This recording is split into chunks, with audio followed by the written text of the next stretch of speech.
اوس خو په ما باندې تعدي ده، زه چېرته روان یم، ضروري کار مې دی، مریض له ځم مریض له روان یم پلانکي ځای ته. خو ته داسې کار وکړه چې ګوره بیا زما سره میلاو شو، په تا باندې ډېر غټ اثرات دي، په تا باندې ډېر خطرناک اثرات دي، تا باندې جادو مادو به شوی دا سحر مهر دا قصه مې سره شوي. خو نوم یې نه اخلم، نو څه پته ورته لګي، خیال نوم یې نه اخلم. زه یو ورځ داسې کار و چې یاره ما ته څه لږه مسله راپېښ شوې وه که نه، هر ټایم به څه په ټینشن کې وم، په سر باندې به مې درد و، مړه وهم راته لګېدلی و، په ټینشن کې شوی وم.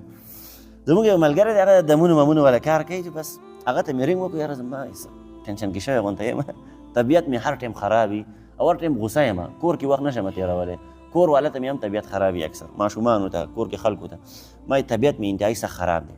هغه راته وویل چې ته زما سره لږ میلاو شه چېرته، نو زه به درته بیا ویم چې څه مسله ده. ما یې ځه تا سره میلاو شو، چې زه لاړم چې بس چې هغه سره څنګه میلاو شوم، ما ته وایي چې زه څه ورکړه زه لږ ګورم ته.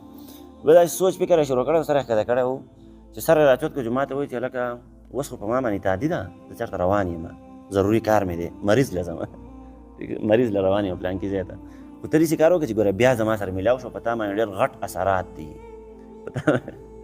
په تا باندې ډېر خطرناک اثرات دي، تا باندې جادو مادو به شوی دا سحر مهر دا قصه مې سره شوي.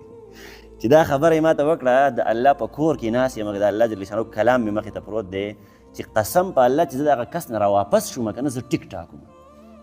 ما جادو څه شی دی؟ په جادو خو زما سره یقین نشته چې جادو را پکې د کوم طرفه راغی، په کیسه باندې پوهېږي. ټیک د خلک یې کوي، خو دا ته چې دا کومه خبره کوې، نو دا خو ته د خپل مارکیټینګ دپاره کوې، د خپلو پیسو دپاره یې کوې. زما جب ته به دې چل جوړ کړی، په څه طریقه باندې زما نه روپۍ وباسي، په کیسه پوهېږي. نو هغه چې ما ته خبره وکړه، ته په رب یقین وکړه چې زه د هغه نه راواپس شوم او زه ښه ټیک ټاک ښه برابر وم.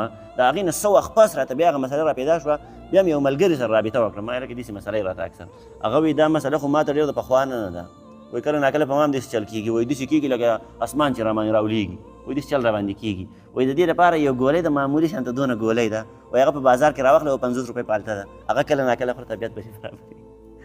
نو هغه ګولۍ مې بیا راواخېسته، اوس هم په کور کې هغه پالته پرته ده، یو دوه ګولۍ مې ترې خوړلې وې، په کیسه باندې پوهېږي. نو داسې بکواسات دي، په کیسه پوهېږي. دې خلکو ستاسو جبونو ته چل جوړ کړی دی، په څه طریقه باندې ستا جب نه پیسې راوباسي.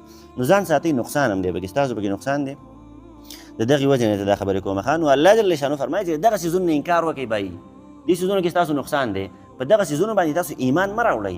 او که چېرته په اعتقاد باندې دا کار کوې چې هلکه دا جادوګر دی، دی او مال دا پلانکی کار وکړي، یا دې دمګری دی، زه ولې ورځم ماله به دم وکړي زه به ټیک شم، نو تا خو غیر الله ته خپل د مدد نسبت وکړو، د غیر الله نه دې مدد وغوښتلو چې هلکه ته به مې ټیک کړې، مولوي صاحب ستا سره بس دا دم در سره دی، او که دا دم دې رامې راچوب کړو چې زه به ټیک ټاک یم.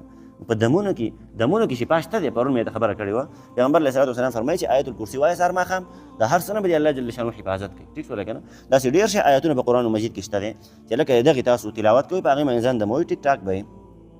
نو دا مونږ چې په کومو بکواساتو پسې نښتي یو، دغه شی ناروا دی. نور دم هم د قرآن مجید نه ثابت دی، د پیغمبر علیه صلات وسلام د احادیثو نه ثابت دی، کوئ تاسو. پیغمبر علیه صلات وسلام چې فرمایي چې دا پلانکې صورت دا شفا ده، لکه الحمد متعلق راځي، دا شفا ده، په دې کې شفا ده، یا دا پلانکې آیت د آیت الکرسي دې کې شفا ده، دا کوئ تاسو.